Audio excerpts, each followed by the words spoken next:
725 സിനിമകൾ, 600-ലേറെ ചിത്രങ്ങളിൽ നായകൻ, ഏകദേശം 90 നായികമാർ, ഷീലയോടൊപ്പം മാത്രം 130 സിനിമകൾ, ഇന്നും തകരാത്ത ലോക റെക്കോർഡുകൾ. പക്ഷേ ആദ്യ ചിത്രത്തിലേക്ക് കരാർ ചെയ്യപ്പെട്ടെങ്കിലും അഭിനയിക്കാൻ സാധിച്ചില്ല എന്ന് എത്ര പേർക്കറിയാം? ഈ അദ്ഭുത മനുഷ്യന്റെ ആദ്യ സിനിമ പരാജയമായിരുന്നെന്ന് എത്ര പേർക്കറിയാം? ജീവിതത്തിന്റെ അവസാന കാലത്ത് രാഷ്ട്രീയത്തിന്റെ വഴിയിലൂടെ നടന്ന ആ മനുഷ്യൻ പിന്നീട് ആ തീരുമാനത്തെക്കുറിച്ച് ഖേദിച്ചിരുന്നുവെന്ന് പറയപ്പെടുന്നു. ആ കാര്യം എത്ര പേർക്കറിയാം? ഇതൊരു നടന്റെ കഥയല്ല, ഒരു യുഗത്തിന്റെ കഥയാണ്. ഒരു തലമുറയുടെ പ്രണയത്തിന്റെ കഥയാണ്. മലയാളികളുടെ സ്വന്തം നിത്യഹരിത നായകൻ പ്രേം നസീർ. 1927 ഏപ്രിൽ 7 തിരുവിതാംകൂറിലെ ചിറയിൻ കീഴിൽ ഒരു കുഞ്ഞു ജനിച്ചു. പേര് അബ്ദുൾ ഖാദർ. പിതാവ് അക്കാലത്തെ സർക്കാർ ഉദ്യോഗസ്ഥനായിരുന്നു. വിദ്യാഭ്യാസത്തിന് വലിയ പ്രാധാന്യം നൽകിയ കുടുംബം. ആരും സ്വപ്നം കണ്ടിരുന്നില്ല ഈ കുട്ടി ഒരിക്കൽ ഇന്ത്യൻ സിനിമയിലെ ഏറ്റവും വലിയ റെക്കോർഡുകളുടെ ഉടമയാകുമെന്ന്. സ്കൂൾ പഠനകാലം മുതൽ തന്നെ സാഹിത്യവും സംഗീതവും നാടകവേദിയും അദ്ദേഹത്തെ ആകർഷിച്ചു.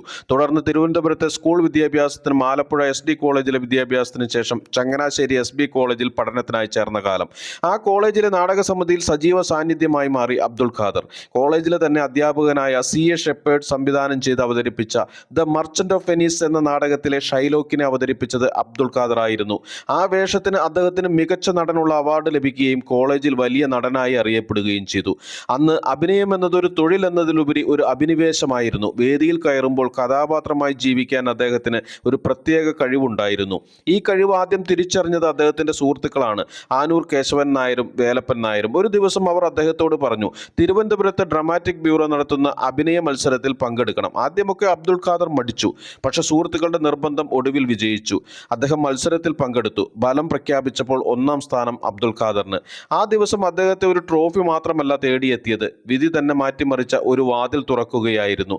കാരണം പിറ്റേ ദിവസത്തെ പത്രത്തിൽ ഈ വിജയ വാർത്ത പ്രസിദ്ധീകരിച്ചു. ആ വാർത്ത വായിച്ച CI പരമേശ്വരൻ പിള്ള അബ്ദുൾ ഖാദറിനെ വിളിച്ചു വരുത്തി. സിനിമയിൽ അഭിനയിക്കാൻ താല്പര്യമുണ്ടോ? ഒറ്റ ചോദ്യം. മലയാള സിനിമയുടെ ചരിത്രം തന്നെ മാറ്റി എഴുതാൻ പോവുകയായിരുന്നു. പരമേശ്വരൻ പിള്ള അദ്ദേഹത്തെ പ്രമുഖ നിർമ്മാതാവായ KMK മേനോന് പരിചയപ്പെടുത്തി. അന്ന് KMK മേനോൻ ഒരുക്കാൻ തീരുമാനിച്ചിരുന്ന ചിത്രം ത്യാഗസീമ. ചിത്രത്തിലെ 2 പ്രധാന കഥാപാത്രങ്ങൾ, ഒരു വശത്ത് സത്യൻ, മറുവശത്ത് സിനിമയുടെ വാതിൽക്കൽ നിൽക്കുന്ന ഒരു പുതുമുഖം അബ്ദുൾ ഖാദർ. സത്യന്റെ രംഗങ്ങൾ ചിത്രീകരിക്കുകയും ചെയ്തു. പക്ഷേ വിധിക്ക് മറ്റൊരു തീരുമാനമായിരുന്നു. സാമ്പത്തിക പ്രശ്നങ്ങൾ കാരണം ചിത്രം പാതി വഴിയിൽ ഉപേക്ഷിക്കപ്പെട്ടു. സിനിമയിലെ ആദ്യ അവസരം ക്യാമറയ്ക്ക് മുന്നിലെത്തും മുമ്പേ ഇല്ലാതായി. ഒരു സാധാരണ യുവാവായിരുന്നെങ്കിൽ ഒരു പക്ഷേ അവിടെ വെച്ച് സ്വപ്നം അവസാനിപ്പിച്ചനെ. പക്ഷെ അബ്ദുൾ ഖാദർ എന്ന യുവാവ് അങ്ങനെ പിന്മാറാൻ തയ്യാറായിരുന്നില്ല. കാരണം അദ്ദേഹത്തെ തേടി അധികം വൈകാതെ തന്നെ മറ്റൊരു വിളി എത്തുകയായിരുന്നു. സേലത്തെ രത്ന സ്റ്റുഡിയോയിൽ നിന്നുള്ള ആ വിളി അബ്ദുൾ ഖാദറിന്റെ ജീവിതത്തിൽ പുതിയൊരു പ്രതീക്ഷയായിരുന്നു. ആ ചിത്രത്തിന്റെ പേര് മരുമകൾ. നായകനായി ആദ്യമായി ക്യാമറയ്ക്ക് മുന്നിലെത്തിയ അദ്ദേഹം അതിയായ ആത്മവിശ്വാസത്തോടെയായിരുന്നു അഭിനയിച്ചത്. എന്നാൽ സിനിമ റിലീസ് ചെയ്തപ്പോൾ പ്രതീക്ഷിച്ച വിജയം ലഭിച്ചില്ല. ചിത്രം ബോക്സ് ഓഫീസിൽ പരാജയപ്പെട്ടു. സിനിമാ ലോകത്ത് ഒരുപാട് പേരുടെ സ്വപ്നങ്ങൾ ആദ്യ പരാജയത്തിൽ തന്നെ അവസാനിക്കാറുണ്ട്. പക്ഷെ ചിലരുടെ ജീവിതത്തിൽ പരാജയം വിജയത്തിലേക്കുള്ള ഒരു പാഠപുസ്തകമാകുന്നു. അബ്ദുൾ ഖാദറിന്റെ കാര്യത്തിലും അതാണ് സംഭവിച്ചത്. ആദ്യ സിനിമ പരാജയപ്പെട്ടെങ്കിലും അദ്ദേഹത്തിന്റെ അഭിനയത്തിന്റെ സാധ്യത പലരും തിരിച്ചറിഞ്ഞിരുന്നു. അതിനിടെയാണ് മലയാള സിനിമയുടെ ചരിത്രം മാറ്റിമറിക്കുന്ന ഒരു വാതിൽ തുറന്നത്. കേരളത്തിലെ പ്രമുഖ നിർമ്മാതാക്കളായ കുഞ്ചാക്കോയും കോശിയും നേതൃത്വം നൽകുന്ന K&K പ്രൊഡക്ഷൻസ് പുതിയൊരു സിനിമ ഒരുക്കുകയായിരുന്നു. ചിത്രത്തിന്റെ പേര് വിശപ്പിന്റെ വിളി. ഈ ചിത്രത്തിന്റെ പ്രത്യേകത മറ്റൊന്നായിരുന്നു. തമിഴ്, തെലുങ്ക്, മലയാളം 3 ഭാഷകളിലായി ഒരേ സമയം ചിത്രം നിർമ്മിക്കാനായിരുന്നു തീരുമാനം. 3ലും നായകൻ അതേ യുവാവ് അബ്ദുൾ ഖാദർ. ഒരു പുതുമുഖത്തിന് ലഭിക്കുന്ന അത്യപൂർവമായ വിശ്വാസമായിരുന്നു അത്. റിലീസ് കഴിഞ്ഞപ്പോൾ സിനിമ മികച്ച വിജയമായി. ആ വിജയത്തോടെ മലയാള സിനിമയ്ക്ക് ഒരു പുതിയ നായകനെ ലഭിച്ചു. അധികം വൈകാതെ K&K പ്രൊഡക്ഷൻസ് അദ്ദേഹത്തെ വീണ്ടും നായകനാക്കി. അടുത്ത ചിത്രം അച്ഛൻ, അതും 3 ഭാഷകളിൽ, അതും വിജയമായി. 2 വിജയങ്ങൾക്ക് ശേഷം നിർമ്മാതാക്കൾക്കും സംവിധായകർക്കും ഒരു കാര്യം വ്യക്തമായി, ഈ യുവാവിന് വലിയൊരു ഭാവിയുണ്ട്. അങ്ങനെ മലയാളത്തിലെ പ്രമുഖ സ്റ്റുഡിയോകളായ മെർലാൻഡ് സ്റ്റുഡിയോയുടെ P. സുബ്രഹ്മണ്യവും ഉദയ സ്റ്റുഡിയോയും അദ്ദേഹത്തിന് തുടർച്ചയായി അവസരങ്ങൾ നൽകി. ഓരോ സിനിമയും അദ്ദേഹത്തെ മലയാളികളുടെ ഹൃദയത്തിലേക്ക് കൂടുതൽ അടുപ്പിച്ചു. അതിനിടെയായിരുന്നു അദ്ദേഹത്തിന്റെ ജീവിതത്തിലെ വലിയൊരു മാറ്റം. അബ്ദുൾ ഖാദർ എന്ന പേര് സിനിമയ്ക്ക് അനുയോജ്യമായ ഒരു പുതിയ പേരിലേക്ക് മാറി, പ്രേം നസീർ. ആ പേര് പിന്നീട് മലയാള സിനിമയുടെ ചരിത്രത്തിൽ ഒരു വികാരമായി മാറി. 1957 തമിഴ് ചിത്രമായ തൈ പിറന്താൽ വഴി പിറക്കും എന്ന സിനിമയുടെ ചിത്രീകരണത്തിനായി അദ്ദേഹം ചെന്നൈയിലെത്തി. അവിടെയായിരുന്നു തമിഴ് സിനിമയുടെ ഇതിഹാസമായ MGRമായിട്ടുള്ള ആദ്യ കൂടിക്കാഴ്ച. ആ പരിചയം പിന്നീട് ആത്മബന്ധമായി വളർന്നു. തമിഴ് സിനിമയിലും പ്രേം നസീർ സജീവമായി. ഏകദേശം 55 തമിഴ് ചിത്രങ്ങളിൽ അദ്ദേഹം അഭിനയിച്ചു. അന്നത്തെ തമിഴ് സിനിമയിലെ പ്രമുഖരായ ശിവാജി ഗണേശൻ, MGR തുടങ്ങി പലരുമായി അദ്ദേഹത്തിന് അടുത്ത സൗഹൃദമുണ്ടായിരുന്നു. മലയാള സിനിമയുടെ നായകനായിരുന്നെങ്കിലും ദക്ഷിണേന്ത്യൻ സിനിമാ ലോകത്ത് അദ്ദേഹത്തിന് ഒരു പ്രത്യേക സ്ഥാനമുണ്ടായിരുന്നു. എന്നാൽ പ്രേം നസീറിന്റെ ഏറ്റവും വലിയ വിജയകാലം ഇനിയും തുടങ്ങാനിരിക്കുകയായിരുന്നു. കാരണം അദ്ദേഹത്തിന്റെ ജീവിതത്തിലേക്ക് കടന്നു വരാൻ പോകുന്നത് മലയാള സിനിമയിലെ ഏറ്റവും ജനപ്രിയ നായികയായിരുന്നു. അവളുടെ പേര് ഷീല.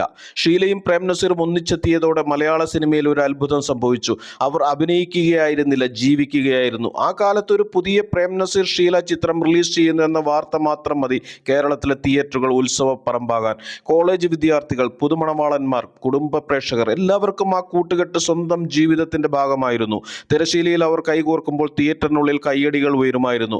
അവർ പിരിയുന്ന രംഗങ്ങളിൽ കണ്ണീരൊഴുകുമായിരുന്നു. ഇന്ന് സോഷ്യൽ മീഡിയയിൽ ഓൺ സ്ക്രീൻ കെമിസ്ട്രി എന്ന് നമ്മൾ പറയുന്ന ആ വികാരം 60 വർഷങ്ങൾക്ക് മുമ്പ് തന്നെ സൃഷ്ടിച്ചവരായിരുന്നു പ്രേം നസീറും ഷീലയും. എന്നാൽ അദ്ദേഹത്തെ മഹാനാക്കിയ മറ്റൊരു പ്രത്യേകതയുണ്ടായിരുന്നു. ഒരു വർഷം 15ഉം 20ഉം സിനിമകളിൽ അഭിനയിച്ചിട്ടും ഓരോ സെറ്റിലും ഒരേ പുഞ്ചിരി, ഒരേ വിനയം, ഒരേ അർപ്പണബോധം. സംവിധായകർ പറയുമായിരുന്നു, പ്രേം നസീറിന് റിഹേഴ്സൽ കൊടുത്താൽ മതി, ക്യാമറ ഓൺ ആയാൽ കഥാപാത്രം ജീവിച്ചെത്തും. സമയം പാലിക്കുന്നതിൽ അദ്ദേഹം അത്രയും കൃത്യതയുള്ള ആളായിരുന്നു. ഷൂട്ടിങ്ങിന് വൈകിയെത്തുക, സഹപ്രവർത്തകരെ ബുദ്ധിമുട്ടിക്കുക, അത്തരം പരാതികൾ അദ്ദേഹത്തിന്റെ പേരിനൊപ്പം കേട്ടിട്ടേയില്ല. ഒരു അഭിമുഖത്തിൽ പ്രശസ്ത സംവിധായകൻ P. ചന്ദ്രകുമാർ ഒരു കാര്യം പറഞ്ഞു. ഒരിക്കൽ രാത്രി വൈകിയും ഷൂട്ടിംഗ് കഴിഞ്ഞു. പിറ്റേന്ന് വെളുപ്പിന് തന്നെ ഷൂട്ടിംഗ് വീണ്ടും വെച്ചു. പ്രേം നസീർ ചോദിച്ചു, ഇത്ര വൈകി ഷൂട്ടിംഗ് കഴിഞ്ഞ് നാളെ നേരത്തെ തുടങ്ങാൻ ആകുമോ? തുടങ്ങാം എന്ന സംവിധായകന്റെ ഉറപ്പിൽ അവർ പിരിഞ്ഞു. എന്നാൽ തുടർച്ചയായുള്ള ഷൂട്ടിങ്ങിന്റെ ക്ഷീണത്തിൽ അവർ വെളുപ്പിന് എഴുന്നേൽക്കാൻ മറന്നു. സമയം ഒരുപാട് വൈകി. ഓടി സെറ്റിൽ ചെല്ലുമ്പോൾ ഒരു പുഞ്ചിരിയോടെ ഫുൾ മേക്കപ്പിൽ പ്രേം നസീർ അവിടെയുണ്ട്. അദ്ദേഹം അവരോട് ചോദിച്ചു, ഞാൻ ഇന്നലെ ചോദിച്ചതല്ലേ നിങ്ങളോട് എത്താൻ കഴിയുമോ എന്ന്? അതും പുഞ്ചിരിയിലാണ്. മലയാള സിനിമയുടെ താരസിംഹാസനത്തിൽ ഇരിക്കുന്ന മനുഷ്യനാണ്. ഇന്നത്തെ ഒരു താരത്തെ വെച്ച് ആ സാഹചര്യം ഒന്ന് ചിന്തിച്ചു നോക്കുമ്പോഴാണ് പ്രേം നസീറിന്റെ മഹത്വം നമുക്ക് മനസ്സിലാകുന്നത്. അതുകൊണ്ടാണ് പുതിയ സംവിധായകരും പഴയ സംവിധായകരും ഒരുപോലെ അദ്ദേഹത്തെ വിശ്വസിച്ചത്. പക്ഷെ അദ്ദേഹത്തിന്റെ അഭിനയ ജീവിതത്തിലെ ഏറ്റവും വലിയ വെല്ലുവിളി വന്നത് ഇരുട്ടിന്റെ ആത്മാവ് എന്ന സിനിമയിലൂടെയായിരുന്നുവെന്ന് പ്രേം നസീർ പറഞ്ഞിട്ടുണ്ട്. സുന്ദരനായ പ്രേം നസീർ, പ്രണയത്തിന്റെ മുഖം, അത്തരം ഒരു താരത്തോട് മാനസിക വെല്ലുവിളികൾ നേരിടുന്ന വേലായുധനായി അഭിനയിക്കാൻ ആവശ്യപ്പെടുന്നത് വലിയ റിസ്ക് ആയിരുന്നു.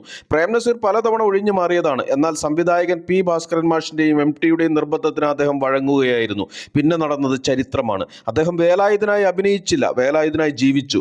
സംസാരത്തിലെ ഇടർച്ച, കണ്ണുകളിലെ നിസ്സഹായത, ഒറ്റപ്പെടലിന്റെ വേദന, സമൂഹത്തിന്റെ അവഗണന ഓരോ നിമിഷവും അത്ര സ്വാഭാവികമായി അവതരിപ്പിച്ചു. പിന്നീട് പല അഭിമുഖങ്ങളിലും അദ്ദേഹം പറഞ്ഞിട്ടുണ്ട്, എൻ്റെ ഏറ്റവും ഇഷ്ടപ്പെട്ട കഥാപാത്രം വേലായുധനാണ്. അത് വെറും ഒരു കഥാപാത്രമായിരുന്നില്ല, ഒരു നടന്റെ ആത്മാവായിരുന്നു. ഇന്നും മലയാള സിനിമയിലെ എക്കാലത്തെയും മികച്ച പ്രകടനങ്ങളുടെ പട്ടികയിൽ വേലായുധന് സ്ഥിരമായ ഒരു സ്ഥാനമുണ്ട്. അത്രയും വലിയ താരമായിരുന്നിട്ടും ജീവിതത്തിൽ അദ്ദേഹം ഒരു സാധാരണക്കാരനായിരുന്നു. സെറ്റിൽ ലൈറ്റ് ബോയോട് സംസാരിക്കുന്ന അതേ സ്നേഹത്തോടെ നിർമ്മാതാവിനോടും സംസാരിക്കും. സഹായം ചോദിച്ച ആരെങ്കിലും വന്നാൽ കഴിയില്ല എന്ന് പറയാൻ അദ്ദേഹത്തിന് പ്രയാസമായിരുന്നു. അതിനാൽ തന്നെ അദ്ദേഹത്തിന്റെ വീട്ടിൽ നിന്ന് നിരാശരായി മടങ്ങിയവർ വളരെ കുറവായിരുന്നു. പല സിനിമാ പ്രവർത്തകരുടെയും ചികിത്സാ ചെലവുകൾ, വിദ്യാഭ്യാസ സഹായങ്ങൾ, സാമ്പത്തിക ബുദ്ധിമുട്ടുകൾ ഒന്നും വാർത്തകളായില്ല. കാരണം അദ്ദേഹം സഹായിച്ചത് പ്രചരണത്തിന് വേണ്ടിയായിരുന്നില്ല, മനുഷ്യത്വത്തിനായിരുന്നു. അതുപോലെ തന്നെ മതസൗഹാർദ്ദത്തിന്റെ മനോഹരമായ പ്രതീകമായിരുന്നു അദ്ദേഹത്തിന്റെ ജീവിതം. മുസ്ലിം കുടുംബത്തിൽ ജനിച്ച അദ്ദേഹം ശാർക്കര ദേവി ക്ഷേത്രവുമായി അതീവ ആത്മബന്ധം പുലർത്തി. അവിടെ ഒരു ആനയെ നടയിരുത്താൻ സഹായിച്ചതും ക്ഷേത്രത്തിലെ ചടങ്ങുകളിൽ സ്നേഹപൂർവ്വം പങ്കെടുത്തതും കേരളം ഇന്നും ഓർക്കുന്ന സംഭവങ്ങളാണ്. മനുഷ്യ സ്നേഹത്തിന് മതമില്ലെന്ന് ജീവിതം കൊണ്ട് തെളിയിച്ച മനുഷ്യനായിരുന്നു പ്രേം നസീർ. സിനിമ കഴിഞ്ഞാൽ അദ്ദേഹത്തിന്റെ ഏറ്റവും വലിയ ഇഷ്ടങ്ങളിലൊന്ന് സംഗീതമായിരുന്നു. ഹിന്ദുസ്ഥാനി സംഗീതവും കർണാടക സംഗീതവും പഴയ ചലച്ചിത്ര ഗാനങ്ങളും അദ്ദേഹം മണിക്കൂറുകളോളം ആസ്വദിക്കുമായിരുന്നു. പല ഗാനങ്ങളുടെയും വരികൾ അദ്ദേഹത്തിന് മനഃപ്പാടമായിരുന്നു. ഷൂട്ടിംഗ് ഇടവേളകളിൽ സംഗീത സംവിധായകരുമായും ഗായകരുമായും സംഗീതത്തെക്കുറിച്ച് സംസാരിക്കുന്നത് അദ്ദേഹത്തിന്റെ പതിവായിരുന്നു. അതിനാലാവാം അദ്ദേഹത്തിന്റെ ജീവിതത്തിനും ഒരു സംഗീതത്തിന്റെ മാധുര്യം ഉണ്ടായിരുന്നത്. അദ്ദേഹത്തിന്റെ മഹത്തായ സംഭാവനകൾ രാജ്യം തിരിച്ചറിഞ്ഞു. അതുകൊണ്ട് തന്നെ 1969 പത്മശ്രീയും 1983 പത്മഭൂഷണും നൽകി രാജ്യം അദ്ദേഹത്തെ ആദരിച്ചു.